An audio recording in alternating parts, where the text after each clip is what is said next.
It does seem as though one of the things, when you talk about how the rich are being taken care of, money is obviously playing a huge role in politics. And I feel as though the Democratic Party also has to answer for the large amounts of corporate money they've taken over the years. You don't take corporate PAC money, but do you think that the Democratic Party has to take a stronger stand against taking corporate money, or is that just the price of doing business? So look, I've been worried for a very long time about the impact of money in Washington.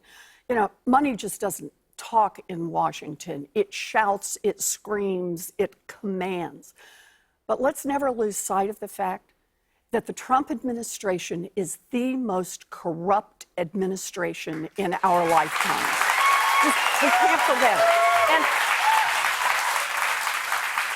And think about example after example that right now the Saudis can funnel money indirectly into Trump's pockets through the Trump Hotel. That the head of the Environmental Protection Agency is a coal lobbyist. And can I tell you about Gary Cohn? Sure, go for it. Yeah, so here's the deal. So Trump is setting up his administration. This is a year and a half ago. He's setting up his administration. He brings in all these Goldman Sachs guys. I swear to you, they could have opened a branch office of Goldman Sachs right there in the White House. And it should be noted, this is the same Goldman Sachs that Donald Trump railed against Hillary Clinton for giving paid speeches to. Exactly that one. Okay, so he brings in these Goldman Sachs people, but one of them was very special.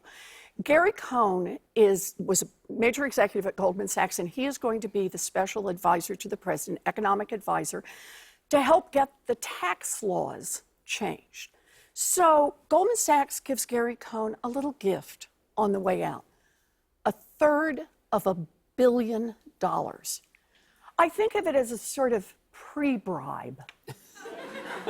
And then Gary Cohn goes off and writes the tax laws, helps ram them through Congress, and Goldman Sachs makes billions of dollars off the change in the tax laws.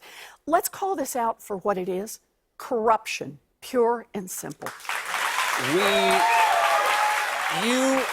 mentioned the Saudis. I also want to ask about this because I feel like we tend to get so focused on what's happening in D.C. and what's specifically happening with this presidency. You wrote a letter today, I believe, to the commander of Central Command about this horrific bombing in Yemen, bombing that killed civilians, killed children. This is Saudi, this is the UAE, but it is U.S.-backed in that munitions, in that refueling and intelligence. Can you explain a little about what you asked for in that letter? Sure. So this is an unfolding humanitarian crisis, and the United States is not dropping bombs, but it is helping the Saudis with arms, it's helping the Saudis with refueling, and it now appears it's helping the Saudis target and pinpoint. I think that if the United States is going to be that directly involved in a humanitarian crisis, then the American people have a right to know exactly what's going on. I agree with you, and I'm very glad that you asked that question. Hopefully we'll get answers. My last question. Obviously, we have Justice Kavanaugh, might be Justice Kavanaugh. He is Trump's pick for the Supreme Court. It strikes me that maybe progressives are not making the same push to stop this that they had made to, say, stop the repeal of the Affordable Care Act. Do you think this is something that enough effort's being put behind, or do you think it's basically a done deal and he's going to be our next justice? So, you know, look, it is not a done deal.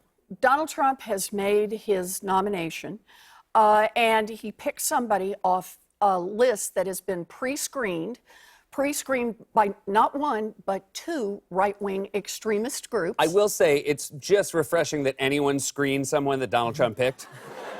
Usually it just opens the door and, like, lets in 15 people. But not this time. Okay, gotcha. Not this time, because one of the groups, the founder of the group's number one goal is to overturn Roe versus Wade. So think about what that screen is, that he made it onto this list. The other group, very hostile to government protecting health care for all Americans. So just last night, I was in Boston, and I gotta say, we were doing a Rise Up for Roe, you know, out there in the fight. Because here's the deal about this. I remember the night that Donald Trump was sworn in. And I remember thinking, healthcare could disappear for tens of millions of Americans by next week, because they now have the House, they have the Senate, they have the White House, they have the votes. And I thought, but what have we got left to fight with? And the answer is, all we got left is each other. We've got the ability to come together, to raise our voices, to be strong, to fight back, to make sure that this Washington hears us. And over health care, I'm thinking, where do we get this army? And the next morning after the inauguration, anyone remember the women?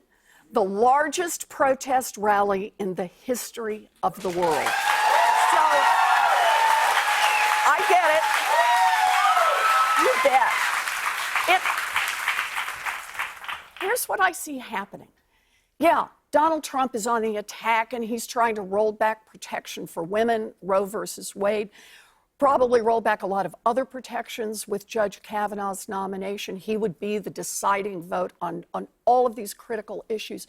But at the very same moment that Donald Trump is trying to do this, democracy itself is changing.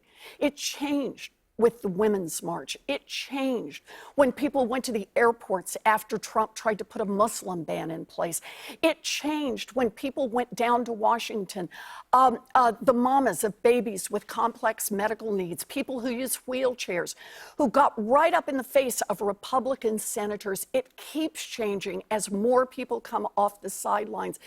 15-year-olds and 16-year-olds after the shooting in Florida said, I'm in this fight. I'm going to make sure my government hears from me. So that's what it takes. And I believe we can do this.